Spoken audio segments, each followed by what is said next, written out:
বাগান ঢাকায় সবাইকে। আমার ছাদ বাগানটা আজকে আবারও সারাদিন ধরে আমি কিন্তু পরিষ্কার করলাম। আমি নিজে আজকে করিনি, দুজনকে নিয়েছিলাম আর কি বাগান পরিষ্কার করার জন্য। দেখেন, আসসালামু আলাইকুম, সবাই কেমন আছেন? আমি ভালো আছি আলহামদুলিল্লাহ। ওই জন্য কিন্তু আমি ঠিকঠাক মতো ভিডিও ছাড়তে পারিনি,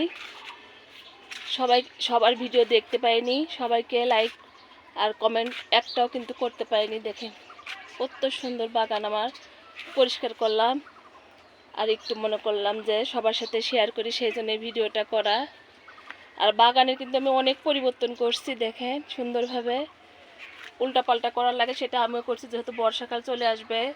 প্রত্যেকটা টপের নিচে কিন্তু পরিষ্কার করতে হয়, ড্রাম হোক, টপ হোক, আপনার ক্যারেট হোক, প্রত্যেকটার নিচে কিন্তু আমি দেখেন অনেক পরিষ্কার করি।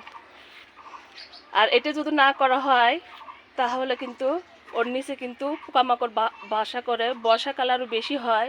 যেহেতু আমি বাগান করি বুঝি দেখেই বললাম, সবাই পরিষ্কার করবেন ঠিকঠাক মতো, তাহলে অনেক ভালো লাগবে আর অনেক ফল পাবেন। পরিষ্কার থাকা লাগে বাগান করতে হলে, সেটা আমিও করে থাকি। অন্যরকম একটা শান্তি লাগতেছে বাগান দেখে। আসলে সারাদিন ধরে আজ কিন্তু আমি বাগান পরিষ্কার করছি। এই যে আপেল গাছ আমার, আর দুইটা ড্রাম সেট করলাম আপনাদেরকে দেখায়। দেখেন এই ড্রামটা কিন্তু আমার বাগানে ছিল না, এই ড্রামে আমি শরীফা গাছ লাগাইছিলাম একটা এরকম রঙের আর কি ড্রামে। সেখান থেকে এখানে আমি পরিবর্তন করছি, যেহেতু গাছটা আমার গ্রোথ ভালো হচ্ছে না। বড় ড্রাম না হলে কিন্তু ফলন বেশি হয় না, ফল ফুলও ধরে না, সেজন্য আমি পরিবর্তন করে দিলাম। লেবু গাছে কিন্তু অতটা লাগে না, কিন্তু এগুলো গাছে কিন্তু লাগে, সেটা আমি জানি, যেহেতু এই লেবু গাছ থেকে আমি অনেক লেবু খাই ভালোভাবে। দেখেন কত ফুল আমার লেবু গাছে, মাশাল্লাহ।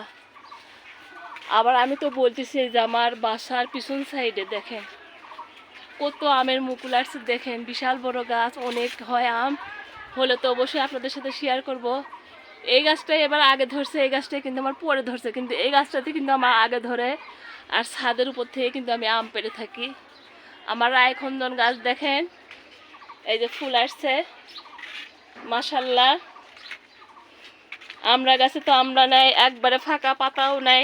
দেখেন নতুন করে পাতা ধরবে, তারপরে কিন্তু আমরা ধরবে।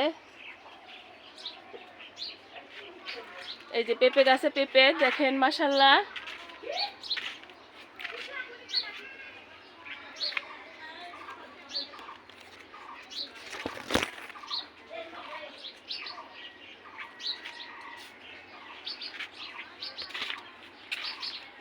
ঘুরতেও একটা আনন্দ লাগতেছে, দেখতেই তো পাচ্ছেন কাকে দেখা যাচ্ছে। আমার সাথে উনি একটু ঘুরতে আসছে। সারাদিন আমি কাজ করলাম, ওনার কোনো পাত্তা ছিল না। উনি মনে করছে যে এখানে হয়তো এখন মিলাদ মাহফিল হবে। আসলে মিলাদ মাহফিল হবে না, কারণ অনেক পরিশ্রম করছি, অনেক কাজ করছি। সবাই ভালো থাকেন, সুস্থ থাকেন। আবারও বলবো, দেখেন এটা কিন্তু আমার কাটিমন আম গাছে কত আমের মুকুল আসছে, দেখেন মাশাল্লাহ আলহামদুলিল্লাহ। সবাই ভালো থাকেন, সুস্থ থাকেন, আল্লাহ হাফেজ। আসেন বেশি বেশি বাগান করি, আবারও বলবো।